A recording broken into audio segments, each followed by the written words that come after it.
Good afternoon. This is Tony Dattino, founder and chairman of the USA Memory Championship. Doing my update on where we are with this year's memory competition and where we're going to be resetting it. So right off the bat, you may know I do live in Windermere, Florida, which is near Orlando, which is now kind of like in the middle of this hurricane cone. And obviously, our schools are closing, our universities, tomorrow, Thursday, and who knows if it goes into Friday. Orlando International Airport will be closing at 10:30 tomorrow morning, and indefinite reopening, depending upon what happens on Thursday and possibly into Friday. So as sense would make it, whether you were driving into Orlando or flying into Orlando or train into Orlando, we did not want to risk any harm, any safety concerns to our mental athletes. They are the stars of the USA Memory Championship. So we obviously made a decision yesterday. I made the decision, which was not easy to make because we had so many things lined up for this year's event, but we're postponing October 1st. And we will not be hosting the USA Memory Championship at Full Sail on this coming Saturday. So Full Sail, Corbett Compel has worked during the day today and getting all of the pieces together to find the reset. October 8th and October 15th, all of the video and audio and lights and equipment are spoken for over the week of October 8th and 15th. And so his first possible date was October 21st, 22nd. And then after that, he goes into a blackout. So we were pretty much restricted to 21, 22. And the good news is he's just come back and confirmed that we can do our 23rd USA Memory Championship on October 22nd, which is we were trying to keep it on a Saturday, if at all possible, as many of our mental athletes have jobs or work, and we didn't want to have them take extra days off from work. So we are now going for October 22nd.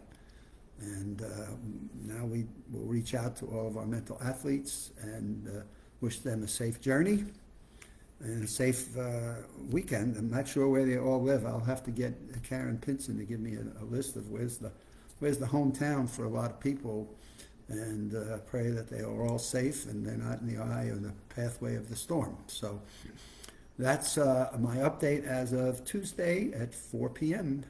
on the 27th of September. Now, where do we go from here? Well, our schools are closed for the next several days. Nobody has a defined time. We don't know what our power situation is going to be. We don't know where trees may be blocking roads, flooding. They're now projecting more than 12 inches of rain, as they well put it in a broadcast. This is more than a 1 month rainfall for the area. So they're projecting now 12 to possibly as much as 18 inches in certain areas, depending upon whether the hurricane stops and decides to stall and go in circles.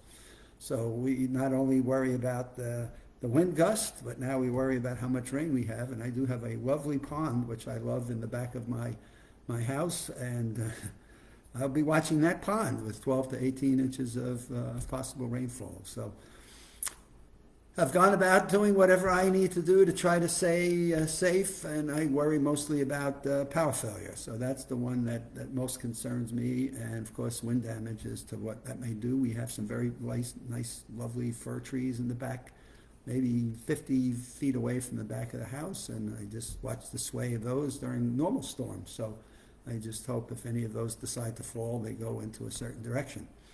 But back to the Memory Championship. So I will be getting an update out to all of our U.S. mental athletes, our Memory Champion mental athletes, letting them know that the date has been moved.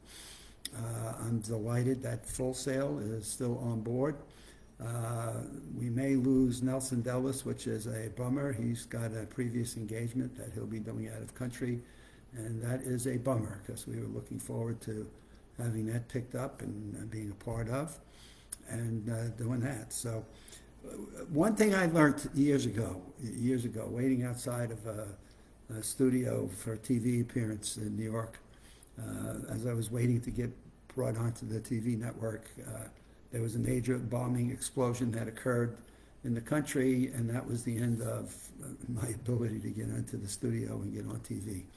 And as I've said, things happen. With the USA Memory Championship, we said October 1st months ago, in fact, months and months ago, and wouldn't you know that we have this hurricane, not only just going to find the U.S., but it's going to find Orlando, which our last major was in 2005. So 17 years previous, we had a Hurricane Charlie that came along, and boy, did it do numbers on trees and streets and floods. I remember being here during that period of time. It looked like a war zone. It took weeks and weeks for it to clear up. So I just pray that we don't have anything as devastating as Charlie did back in 2004, I think that was, or maybe it was 5. So that's our goal, is to stay well, safe. It's cloudy, with expecting rain to start tomorrow and go through Thursday, and some forecasts are even suggesting it may hang around until Friday morning. So with all of that information, as even we had that last night, there was no way I was thinking of having anybody come in here and worry about competing in a memory championship. Because one of the things I've learned about the brain is when we put our brains under severe stress, some of us respond by going blank. We just freeze, and we just lose it. And this is too important. The goal is to demonstrate to people what we're capable of doing and having fun at the same point. So this was not shaping up to be a fun weekend, and so it'll be interesting to see if University of Central Florida has their football game on Saturday night, if the field doesn't look like it's an ocean. With that, I was not promising I will be doing a Facebook Live on Wednesday this week, because the storm is planning to come in its strongest tomorrow afternoon into Thursday. And so I'm not promising anything at this point other than trying to stay safe in my own home and make it through until Friday, which is when I hope I can get back if power allows me to do so. So until I catch up with you again, please be safe. If you're in this pathway, don't be silly. Be careful where you're driving. Be careful, in your own residence, and do all the necessary precautions that people are suggesting we do.